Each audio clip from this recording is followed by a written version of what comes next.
Hey everyone, it's me, Dr. E.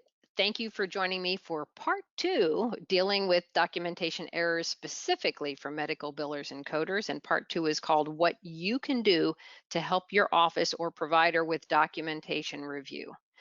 And I want to show you a little something. It says proceed if as if success is inevitable. And I want to share with you that this was given to me by my staff when we were going through our prepayment review audit and not getting paid for 4 months. It turned into 6 months, but it was 4 months before we actually got our denial report that I talked to you about in part 1. And that was probably the hardest thing I've ever gone through in 30 years, almost 30 years of practice, was going through that audit. I was in my office until midnight, many nights. Some weeks, only thing that got myself and my office manager through the week was the fact that we would drive up to the beach after work on Friday with about a tequila and do shots. I kid you not. I've got pictures of that too. I also said I was going to share you a picture of the spreadsheet, but so I'll get to that also. But let me go on. You guys, nobody needs to go through this audit. And I will give you a tip that if you are connected to an office that gets an audit, a post-payment review audit, which means you get a letter from a carrier saying, we want to look at 10 files or 15 files or 28 files for a 6-month period, starting usually a year back to whatever 6-month period that is, and box that up and mail it off. Before you stick it in a box, you need to go through that. Actually, I'm going to be talking about that in a little bit, about hopefully you do a self-audit before that happens. But if you get the audit letter, there's not a whole lot you can do about changing a whole lot. There's a little bit of addendums work that I'm going to cover in the long webinar that's going to be on March 4th, 2020. And if it's after March 4th, 2020, when you hear this, then go looking for it on my website, because it will be available long-term as a pre-recorded webinar. But if you know what you're boxing off and sending off, you've reviewed it, your provider's reviewed it, and you all have kind of figured out that the documentation is not compliant. It does not meet carrier guidelines to demonstrate medical necessity with what the provider has to have. You consider that fair warning that the clock is ticking, because when that audit findings call comes, could be 6 months down the road, could be 9 months down the road, and they put you on prepayment review, you do not want to be fixing, your provider does not want to be fixing their documentation while the office is not getting paid, because that is a nightmare to go through. So if you've got that first letter, box it off, send it off, you know you got stuff to do, you've got that time ticking, that you better get your documentation compliant. So we need to change our perspective that there is a connection between the billing side and the documentation side of insurance reimbursement. And this is it, kind of where this gap that I'm trying to fill. So you have all these documentation seminars and things that the providers go to learn what's supposed to go in their notes. And then you have the billing side people, and I'm trying to get everybody working together and communicating with each other. So the job of the biller and coders people is to troubleshoot when there's something not getting paid. That's what your job is, figure out why it's not getting paid. But the hard part is, if it's a documentation denial, it's not something that you can fix.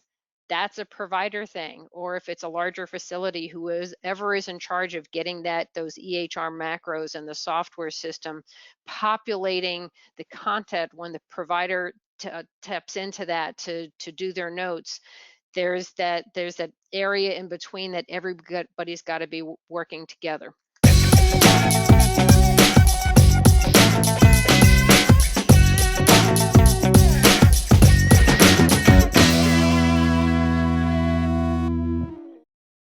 And I'm familiar mostly with chiropractors, and that 82% comes from a Medicare statistic as far as chiropractors, but larger facilities as well, is usually providers are trained by some IT person or somebody else in a department to do their notes a certain way. but they haven't actually read the guidelines. And reading the guidelines really is eye-opening as to what they're looking for, why it needs to be there, and being able to identify when stuff is just falling through the cracks and not getting in the notes.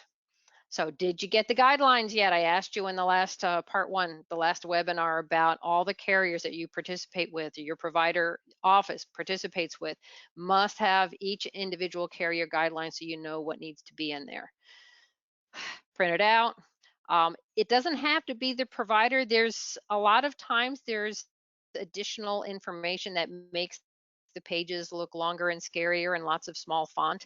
It can be helpful to review the guidelines before passing them off to your provider, and highlight the applicable information that just applies to the provider, and have them not worry about the extra stuff, because the less pages, I will tell you, we're busy.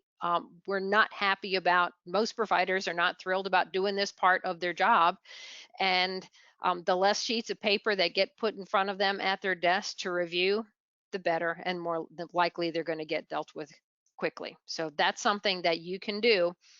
Use your spidey senses. You can print out some sample patients that have that each specific carrier's coverage. Print the notes out. You look at the guidelines. What do the notes say? What do the guidelines say? And it ought to be pretty obvious to even somebody who's not a provider if something is not there that needs to be there. And make a list, and you guys need to have a sit down and have a chit chat all together to get this fixed. So self audits, what a self audit is you do not have an audit letter arriving in the mail yet, but you want to make sure that your documentation is compliant so that you are prepared when that happens. Ideally, if you get an audit, ideally your provider's notes should say in the notes for each date of service what the carrier guidelines are asking for. If that is the case, if you get a letter in the mail from that carrier saying we want to do an audit, you say, no big deal, we know we're good. Box it up, send it off, and they move on and say, these are not the droids we're looking for. Let's go pick on somebody else. You pass the audit. That's why self audits are important, because I ask providers all the time, are your notes compliant? And I'll frequently get the response, well, I think so, or maybe. And compliant documentation doesn't happen by accident. Compliant documentation is built to be compliant to the carrier guidelines. So if your provider says, I think so, they're not. So it's better to be proactive instead of reactive. A self audit before this happens is proactive. Being ready with the documentation, that with a plan on what to do if you do get in a state of prepayment review and you're getting error codes that you're not familiar with, being prepared to address those codes immediately by asking for the denials detail report from that carrier. Do not call your provider, the typical provider rep, because they have no idea what's going on with this. You reach out to the auditor who is assigned to that particular office's case, and that's where you get this. Because often, and in the case of in Virginia 2018, Anthem Blue Cross Blue Shield, there was no access, phone number, individual, anything with the prepay review department. It was specifically the auditor. Even if the auditor says they have nothing to do with that, you get it from them anyway, and you just bug the heck out of them until they do that. All right. What if it looks templated? So I'm going to tell you something that I have discovered in my coaching with chiropractors and my boot camp and online course, and talking with lawyers and billing people. And I have talked to so many people about compliant documentation since my audit, and I no longer am practicing full time, or at least participating with carriers.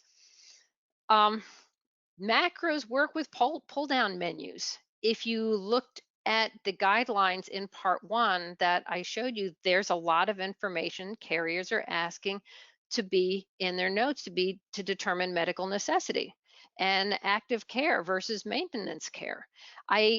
I can't imagine being able to do that without using macros with pull down menus. But I will tell you something that I personally experienced and have heard so much about from other providers is docs will go to documentation workshops or seminars, and they will learn, okay, I need to have this, this, and this in my notes. It's not there yet. So they go back to their office, they open up their macros, they start dumping more stuff in. And what ends up happening is they don't take stuff out that doesn't need to be there.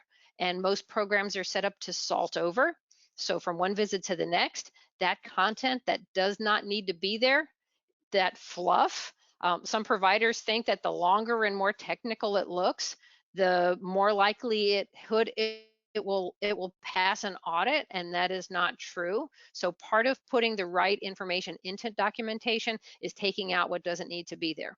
And again, I'm sort of like going into the provider side of things, but like I said, use your spidey senses. You as a biller and coder, um, print out notes. You look at the notes. You look for large chunks of content that repeat from visit to visit, that especially if it has nothing to do with what medical necessity is and the carrier guidelines, it's got to go from the notes. It needs to be as concise as possible, because what happens is when providers do update information that does need to be there, it gets lost in all the noise of paragraphs and paragraphs of all of that text. So, and that's what makes it look templated, because you have all this stuff that just perpetuates for visit after visit after visit. All right, so there we go. What doesn't need to be there shouldn't be there. The EHR software macros and their constraints. I will tell you, I have had conversations with the largest software provider for chiropractors in the country, and they know for a fact that providers don't finish the video trainings. And that's because they can see how much of the videos are viewed by the providers when they go through the training. So something that you can do on the staff side, call your EHR company, you ask your support, you're paying money for support, use it. Make sure, ask them what is the training that I can give the link to my provider to help them have compliant documentation. If it's a good EHR company, they have video trainings specifically to how their macros, how their EHR program works to help the provider have compliant documentation. If they don't have that, perhaps the provider and office need to be looking at a different type of software.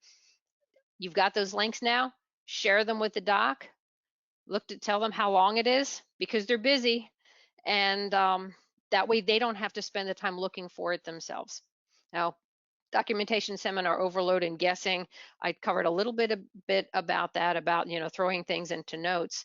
And often providers will say, well, let me just keep throwing more, make this patient's situation or the findings look really, really bad. And if it looks really horrible, then there won't be any problem with whether or not it was medically necessary or not. So if a provider is guessing at what's supposed to be in the notes, that's got to stop. Guidelines, they need to look at them. The software has to help them create them. That has to be saved and signed so that when you're getting reviewed, you get reviewed and you get them mailed off. There shouldn't be an issue. All right, so here's your action steps. Just talked about them. Confirm all providers have read and understood the carrier guidelines for their discipline. You step up if they haven't. Call the carriers, get the guidelines, call the software company, get links to any video trainings that for providers specifically to have that software, help them create documentation, and share this video with providers, because, okay, I'm talking to you docs, if you got shared this by your staff, is they can't fix this for you. So this is not here's your frontline specialist, these are your rock stars up front, and they can't fix this for you. They can help, and that's what I'm here for too. If you need help implementing, if there's a lot of changes that you have to do, not just one or two little tweaks, but if you realize you're non-compliant sort of across the board in lots of things, that's what I have my course for providers for. And then I have an upcoming billing workbook webinar coming up in the spring. All right, thanks for joining me. Tune in for part 3, register for the webinar, and then I will see you soon. Have a great day. Bye.